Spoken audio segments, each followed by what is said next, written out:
What is up, guys? Welcome back to the channel. It's Jeff Guy here, and in today's video, we're going over how to build a fantasy draft team that's so elite, especially when you don't get a quarterback in the first round. Make sure you subscribe, follow, do all the things, so I know that you want to see this content. Let's go! Alright, so we get the 32nd overall pick, which is great for this video. We miss out on all the top quarterbacks, but we get 2 picks in a row. Before we draft, let's take a look who's already gone. Looking quickly at this top 10, they're all quarterbacks, which makes all the sense in the world. The only one I kind of disagree with is Aaron Rodgers. He's a little old, but other than that, whatever. All of these guys in your first 10 to 15 rounds need to be guys, and quarterback is a great way to address that. Unfortunately, this means that we're going to miss out on the top 10 guys and need to find value elsewhere. In the first 31 picks, we actually saw 10 quarterbacks, 3 running backs, 3 wide receivers, 1 tight end in Kyle Pitts, 1 defensive tackle, 5 defensive ends, 3 outside linebackers, 1 middle linebacker, 3 corners, and a safety, which means, 1, that the Madden CPU gods, whoever they are valuing offensive over defense. 17 offensive players went, 14 defensive players went,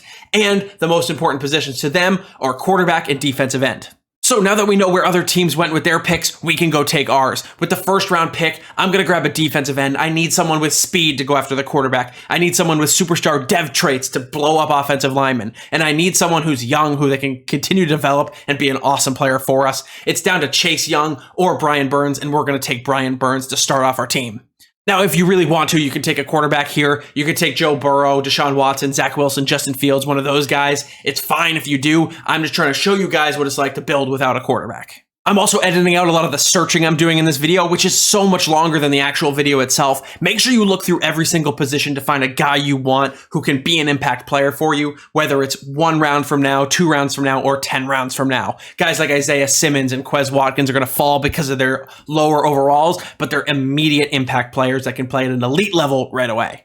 While safety isn't always the most important position, I typically play my starting safety at sub linebacker, and it's so important for me to have an elite one with high hit power. It's between Budda Baker and Jamal Adams for us, and we're going to take Jamal Adams. There's been 64 picks since our last one. There's been a ton of changes on the board. We're going to take a look here, and another 10 quarterbacks have gone, which means there are 20 already gone, and that's 63% of the league already has their quarterback. We are good to wait on ours. No worries there. My third pick is going to be another guy. We're going to take the super fast, super talented, young quarterback, Denzel Ward from the Cleveland Browns, now an Atlanta Falcon. He's going to come in and immediately lock up anyone outside of like Tyreek Hill, Ruggs, like those guys. He's going to be amazing for us, and he's going to dev up really quick.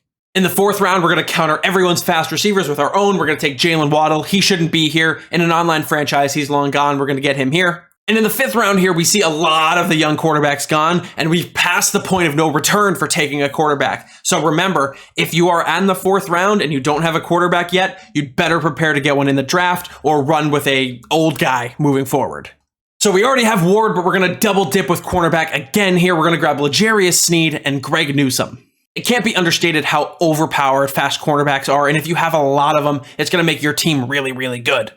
In the 7th, recognizing that we have an elite secondary, we need to stop the run, and the last remaining superstar player on the defensive line is Calais Campbell. This is an old guy, but he's going to come in and play 2 really good years for us, and he's going to plug the entire middle of the hole, meaning we don't have to worry about the run on the inside and can use our user linebacker anywhere else on the field. He's going to come in and immediately play and dominate for us.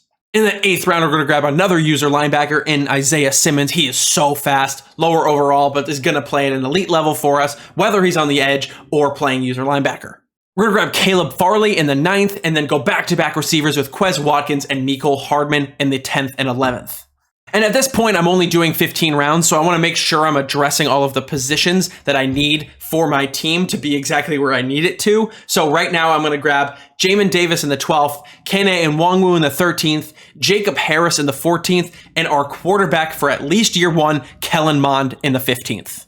Taking a look at the roster, the offense, it looks a little rough, but it has a ton of potential. There's so much speed at every single skill position, including Kellen Mond. He's not slow by any means. And if we can get him up in dev trait, we actually get a steal of a pick in the 15th. And you're probably getting Kellen Mond. Realistically, we took him early. Realistically, you're getting him in the 20th or the 25th round. So you have very low investment in him. And if you can turn him into a stud, you're in great shape. And if he doesn't dev up or you don't get the upgrade with him, you don't have a ton invested in him, so you can take another quarterback and play them right away. On defense, we are absolutely stacked. 2 superstar players in the defensive line, a 91 speed linebacker playing on the defensive line. This is allowed in most CFMs as long as you don't change his position. Make sure you follow your own rules there. Our slowest linebacker's Nick Neiman, who's a rookie. He's 89 speed. That's in great shape there. And all of our corners and safeties are 94 speed or above.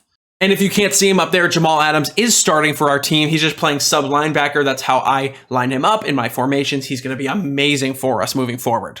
If you enjoyed the video, make sure you like, comment, subscribe, do all the things to let me know that you enjoyed. And let's take this Atlanta Falcons team to the Super Bowl.